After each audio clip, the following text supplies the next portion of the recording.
नमस्कार, मैं राकेश वर्मा आप सभी का स्वागत करता हूं आपके अपने परिवार एसएम गुरुकुल पर। बिहार में बेरोजगार युवाओं के लिए आज का दिन बेहद खास है, क्योंकि लाखों बेरोजगार युवाओं में से 50,000 से भी अत्यधिक युवाओं को आज नियुक्ति पत्र वितरण किया जा रहा है। आप सभी को ज्ञात है, पिछले 1 वर्ष से अत्यधिक दिनों से बीपीएससी के माध्यम से तीसरे चरण की शिक्षक भर्ती प्रक्रिया की जा रही है, जिसे बीपीएससी टीआरई 3.0 के नाम से जाना जाता है। आज नियुक्ति पत्र वितरण किया जा रहा है और नियुक्ति पत्र काफ़ी चयनित अभ्यर्थियों को मिल भी चुका है। नियुक्ति पत्र जैसे ही हाथों में आता है, उसमें कौन-कौन सी बातें अंकित हैं, उसे उन अभ्यर्थियों के द्वारा पढ़ा जाता है। और जो 7 अलग-अलग शर्त जो अंकित हैं नियुक्ति पत्र में, उसमें से एक ऐसा शर्त है, जिसे लेकर के चिंता का विषय हो गया है इन अभ्यर्थियों को और एक भय सा बना हुआ है, जिसे लेकर के हाहाकार मच गया है। पहले हम सभी 7 शर्तों को जानते हैं और फिर हम चर्चा करेंगे कि वो कौन-सा एक शर्त है, जिसे लेकर के इतने आशंकित हैं ये चयनित अभ्यर्थी नियुक्ति पत्र मिल जाने के उपरांत भी। बिहार राज्य विद्यालय अध्यापक नियुक्ति स्थानांतरण विभागीय कार्रवाई सह सेवा शर्त नियमावली 2023 इसके नियम 9(1) के तहत ये नियुक्ति पत्र वितरण किया जा रहा है। नियमावली के नियम 10 के तहत जिस दिन योगदान हो जाएगा शिक्षकों का, उस दिन से उनका परिवीक्षा अवधि आरंभ हो जाएगा। पहले जो टीआरई 1-2 से चयनित हैं, उनका परिवीक्षा अवधि जो है 2 वर्षों का है। लेकिन हो सकता है संभवतः ऐसी उम्मीद है कि टीआरई 3.0 के माध्यम से जो नियुक्त हो रहे हैं, उनका परिवीक्षा अवधि 1 ही वर्ष का हो, क्योंकि ऐसा प्रशासनिक विभाग के द्वारा पत्र निर्गत कर दिया गया है। नियम 13(3) के तहत जो भी नियुक्त हो रहे हैं शिक्षक, उनका कभी भी परिवीक्षा अवधि के दरमियान भी, परीक्षा अवधि समाप्त होने के दरमियान भी, कभी भी बिहार के किसी भी जिला के, किसी भी प्रखंड के, किसी भी पंचायत के किसी भी विद्यालय में उनको स्थानांतरित किया जा सकता है। ये 3 शर्त हैं। चौथा शर्त है कि यह सिर्फ नियुक्ति पत्र है और यह औबंधिक नियुक्ति पत्र है। इसको फाइनल नहीं मानना है। और जो योगदान पत्र होगा, जो पदस्थापना प्रपत्र होगा, वो अलग से दिए जाएंगे।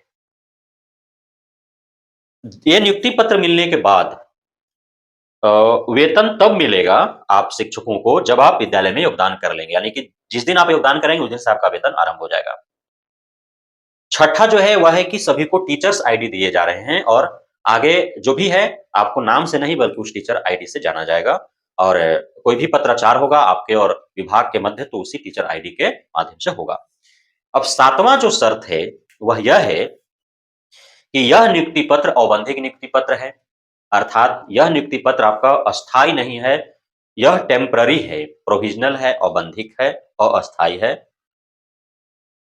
यह परमानेंट कैसे होगा, अस्थायी कैसे होगा?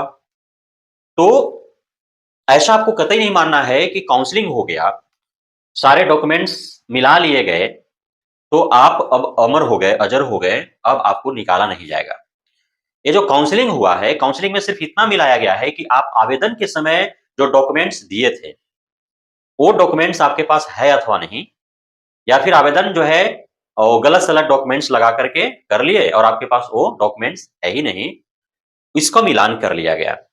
बायोमेट्रिक मिलान कर लिया गया, ओटीपी से आपका ये हो गया, आधार कार्ड से आपको वेरिफिकेशन कर लिया गया और सारे डॉक्यूमेंट जो अपलोड किए हैं उसका मूल आपको मिला लिया गया। इसके माध्यम से भी हजारों की तादाद में अभी अ, संदेहास्पद की स्थिति में हैं और उसमें से बहुत छँट भी जाएँगे काउंसलिंग स्तर पर भी। उसके बाद अब इश्यूइंग अथॉरिटी जो है, निर्गमन प्राधिकार जो है, वो पूरे आपके डॉक्यूमेंट्स को जाँच करेगा गहनता से।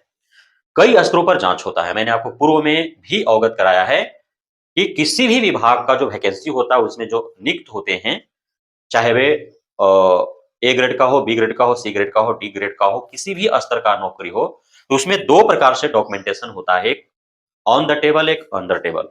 ऑन द टेबल आपका काउंसलिंग हो गया, ऑन द टेबल आपका जिस जिला में आप जाएँगे, वहाँ जिला में भी आपको कई दफ़ा डॉक्यूमेंट्स आपसे माँगे जाएँगे और कई स्तर पर जिला शिक्षा पदाधिकारी के निगरानी में जाँच होगा। उसके बाद डॉक्यूमेंट जो है पैरेलली अंडर टेबल भी जाँच होंगे। वो क्या होता है?